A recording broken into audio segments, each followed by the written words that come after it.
You're listening to Designing the 21st Century. My guest today has created some of the most beautiful houses in America.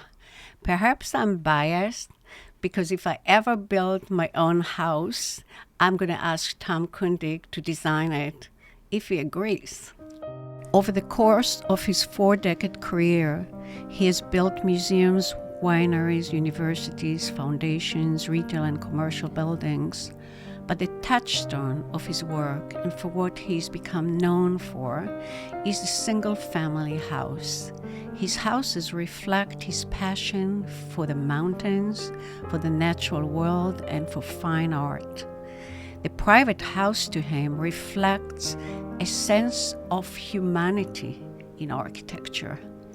If to Le Corbusier the house was a machine to live in, to Tom Kundig the house is a sculpture to live in and a place to experiment. His houses are also strongly connected to the landscape and to the surrounding nature in the most organic way, whether it is an urban fabric or a house in the countryside. Urban or rural, his houses are a reflection of the place. Now that his new and comprehensive monograph, the definitive collection of his 462 residential works, has been published, it is time to explore what makes Tom Kundig's houses so magical, memorable, and beautiful. Hi, Tom. Welcome to New York. Well, thank you. It's a heck of an honor to be here today. Thank you. You know, there is a saying that we are the reflection of our parents. Is it true with you? Oh, boy, that's an interesting question. I think there's some truth to that. Both my parents immigrated from Switzerland and then moved to initially Salt Lake City and then California, then moved back to Switzerland. So I think there's a lot of overlap with their heritage and growing up, frankly, in America. And your father was an architect. And he was an architect, yeah. And he passed away recently? Mm-hmm. A couple of years ago. Mm-hmm.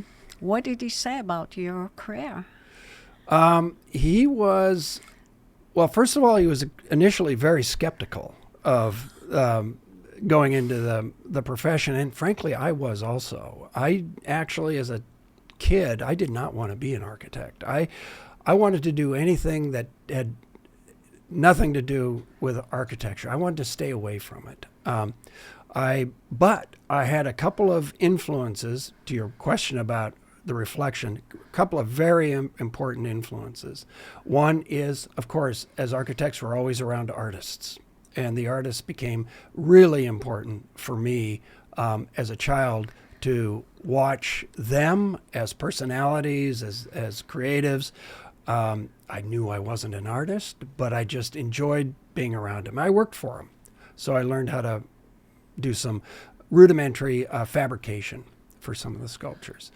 So that also, again, the reflection, my parents coming from Switzerland, the mountains were particularly important. So we were always in the mountains and the high desert, naturally coming from where I was raised, but in particular the mountains. So the mountains, what they represented as big landscapes, what was happening in the mountains was some of the infrastructure work that was happening, mining, logging, things like that, came from my background. And then ultimately, physics became really important to me as a kid. So that is completely different than both my mom and dad. They were more design oriented and focused. Certainly the lifestyle was about design, but I was not particularly interested in that part of our youth.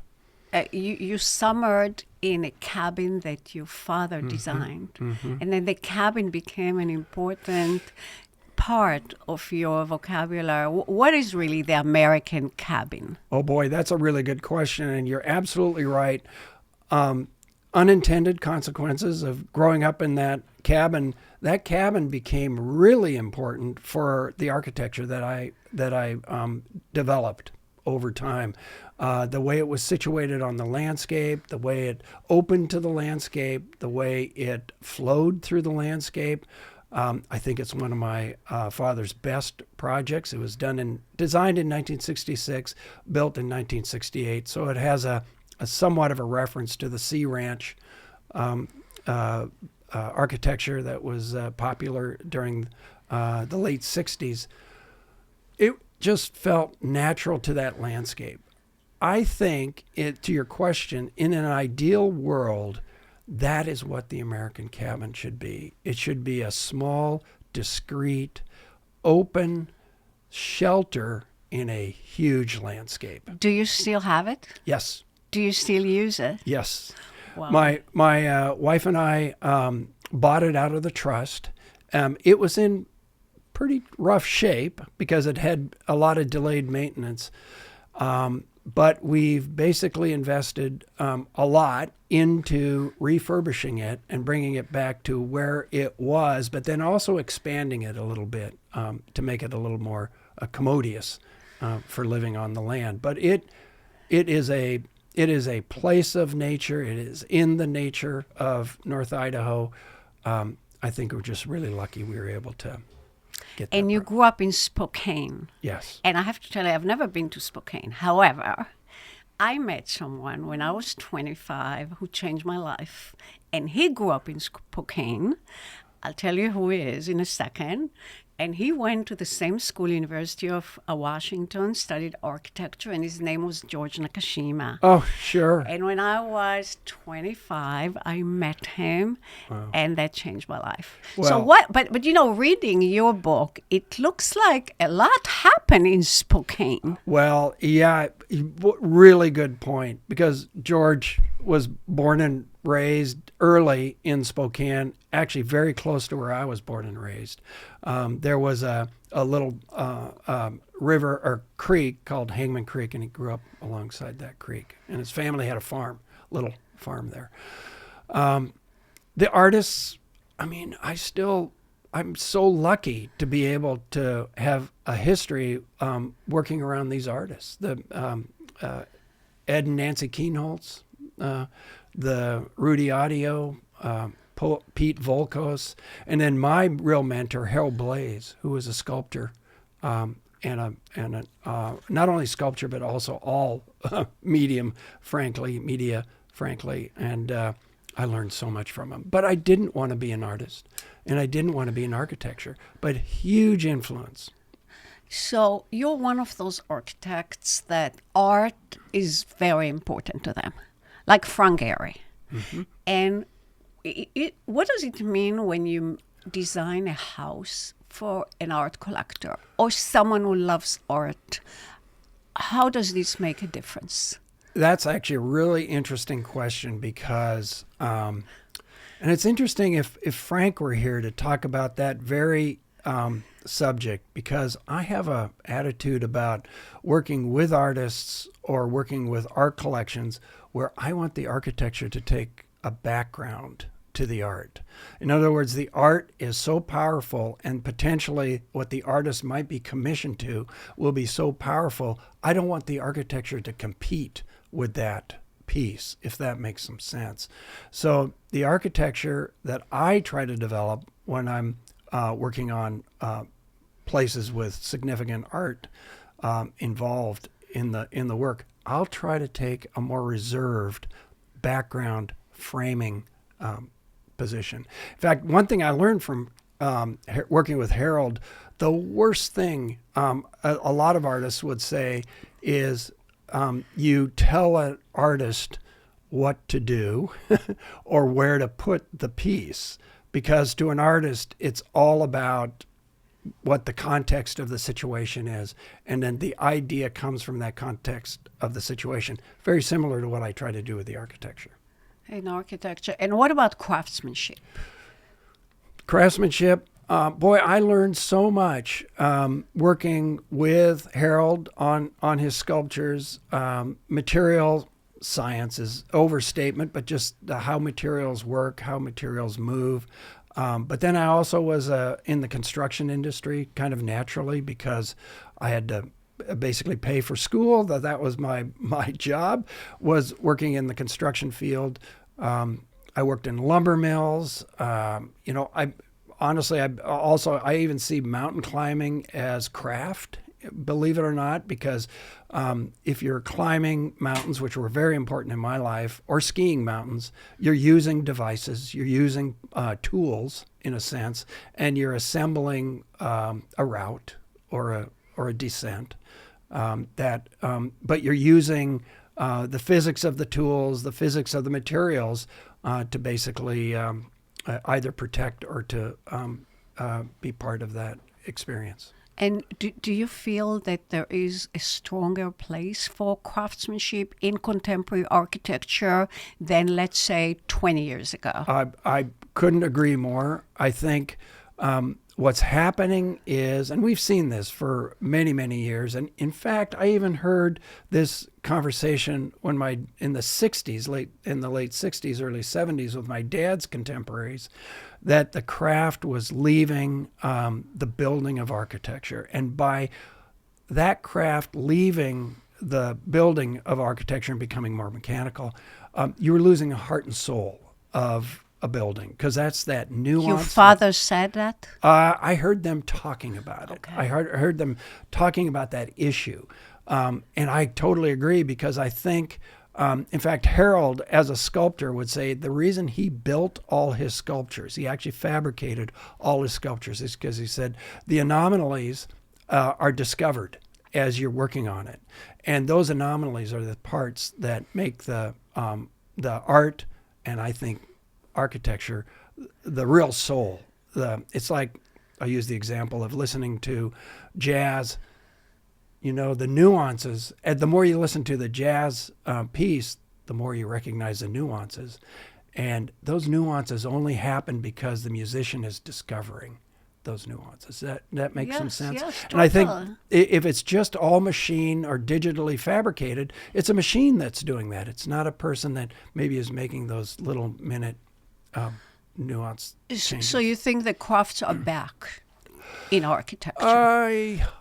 Yes and no. In new architecture, yes. Yeah. I definitely want to bring in the handcraft. I also understand there are some realities to handcrafting buildings. We do use digital fabrication in some of the work I do for some certain parts of the project.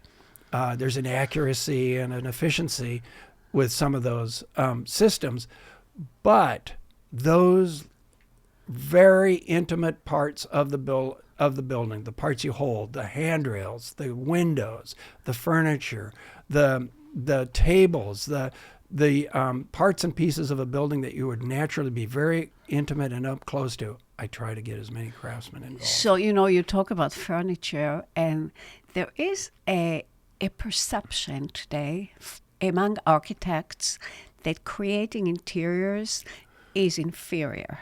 Oh, boy. And I know that you don't take this position. What is it? But, our interiors really enhance architecture in the most magical way. Do you do the interiors? First of all, 100% agree that interiors are crucial to the experience of architecture. And hopefully my architecture is seen as almost a container, maybe an overstatement, but a background to the interiors or the design. The way an interiors fits out in architecture is so critical to the experience of that place. And if it's discordant, if there's sort of a break between what's happening with the interiors and what's happening with the architecture and what's happening outside the window, it becomes kind of almost an anxious existence in that building. But if it all blends together, it becomes a very peaceful, very normalized is not maybe quite the right word, but it's a place of peace. It's a place of meditation, which is what I think a home should be. It's a place you should feel comfortable and protected, in a refuge, and the interiors are absolutely crucial to that sense. Yes, I will work with interiors a lot. I don't know if I would call myself a designer, but I'm particularly interested in all interior issues: the furniture, the rugs, the silverware, the glassware, the tables, the materials, because I think those are really important, a part of that ensemble. We have an interiors group in our office that we work with. Jim Olson in particular felt that there was really no difference between what happens in the design world and what happens in the architecture world. They blend together. Those who create interiors in that department, what's their training? Well, that's an interesting question. I was just about to say, generally in a design kind of background,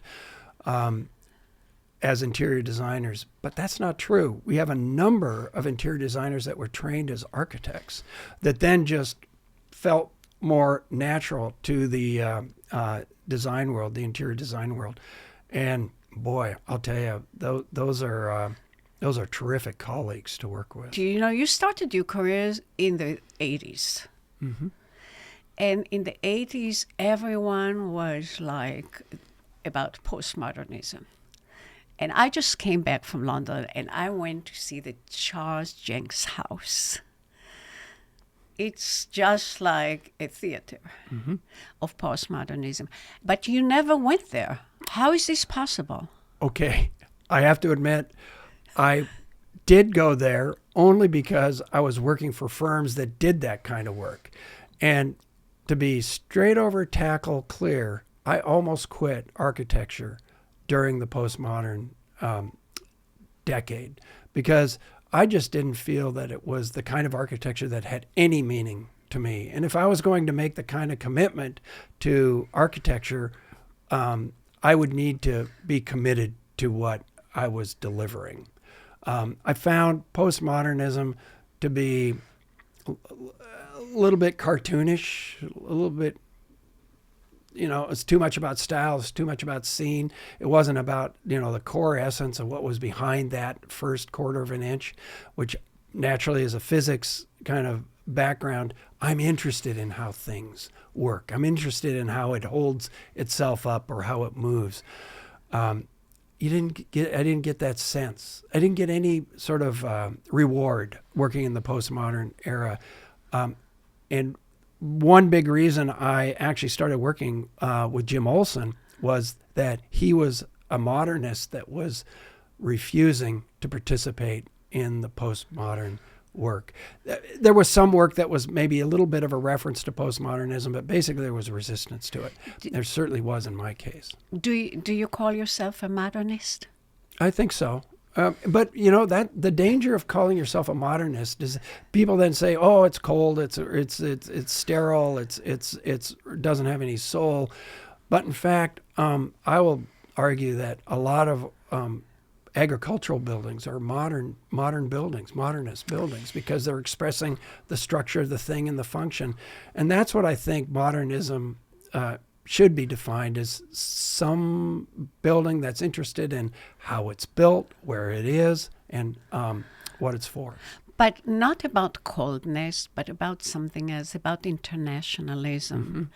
It was an international style, meaning that you could build the same building anywhere in the world, and Mies did that. But you do exactly the opposite. You always connect to the landscape.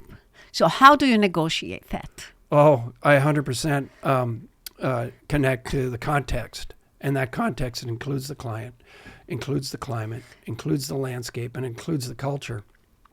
But I'm bringing the bags of tools, architectural tools I'm bringing to that situation are a modernist agenda, a modernist DNA.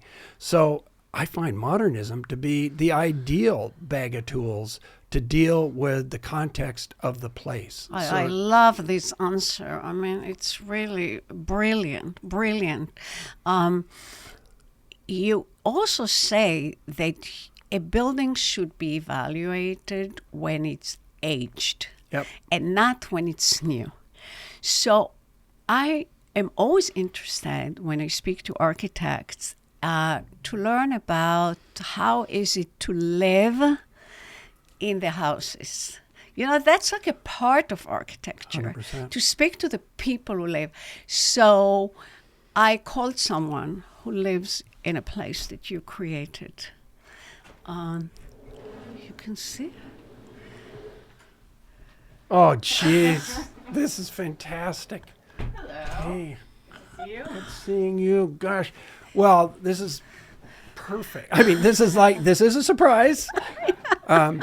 It's wonderful. Lily Singleton, thanks for coming here. My pleasure. Always How fun to see how you did and you guys Tom. meet? Oh, I found It Tom. was Lily. I was at a Cooper Hewitt program, and I was asking. It was an architecture program, and I said, "Do you recommend anyone for this project?" And they said, "Well, look at all the people who've won our award." So I went through the website and looked at who won the award, and Tom's work spoke to me. The National Design Award. Yes. And you sent her to Maison de Verre. Is that what? Really? Well, we were in Paris for the Biennale, and I wanted to see Maison Vert, and you and I had both loved it, so you helped us get in to see it. So why? Why Maison de Verre? The owner is a client, and there was some access that was possible. They were in the process of restoring it, and Maison de Verre honestly spoke to me, even I think before I wanted to be an architect, because I could recognize there was something about that building. And honestly, the way that building is solved is exactly the way I like to think. You know, I don't know if people know the history. A simple part of that history is the red columns that are in the Maison de Verre. Those were installed to hold up the apartment above the Maison de Verre because the older woman didn't want to move. She wouldn't want She to wouldn't move. And I just remember. love those stories. I remember when I went to Maison de Verre, and it was very powerful. So, you know, Tom says that you should evaluate a building when it ages. And how is it living in his home for so long? How long is it been? It's been over 10 years. My kids are now 14 and 17, and I was pregnant with my daughter. So Yep. when we were doing it, by the time we were finished, it was probably 11, 12 years now.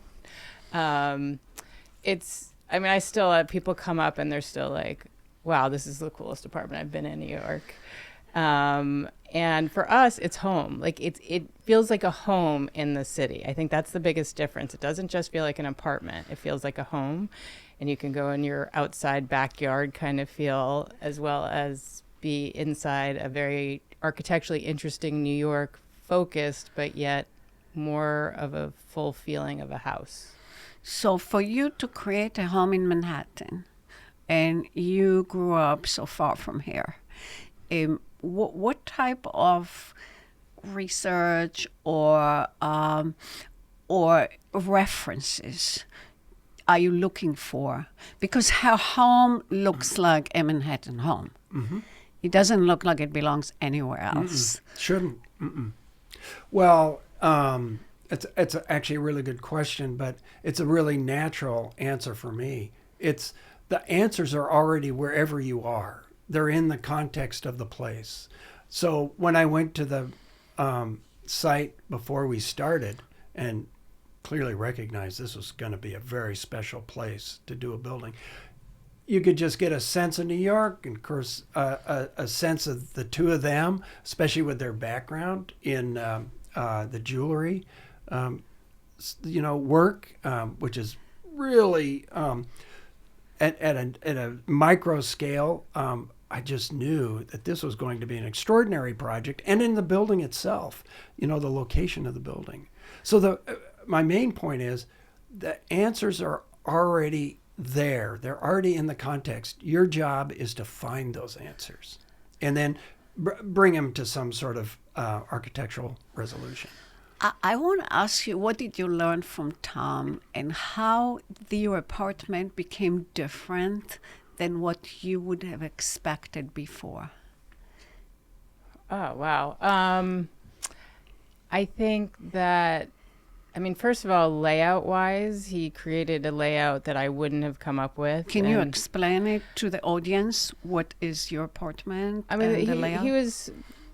we definitely decided to put the whole living space sort of upstairs and all the bedrooms to keep them together downstairs. At points, we had thought about maybe mixing that up.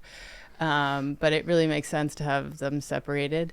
And bringing the outside in, creating, I really wanted to hide the terrace a lot and make it feel very hidden from New York, but we did some of that for privacy, but yet we kept the view of the skylines to keep the play within New York.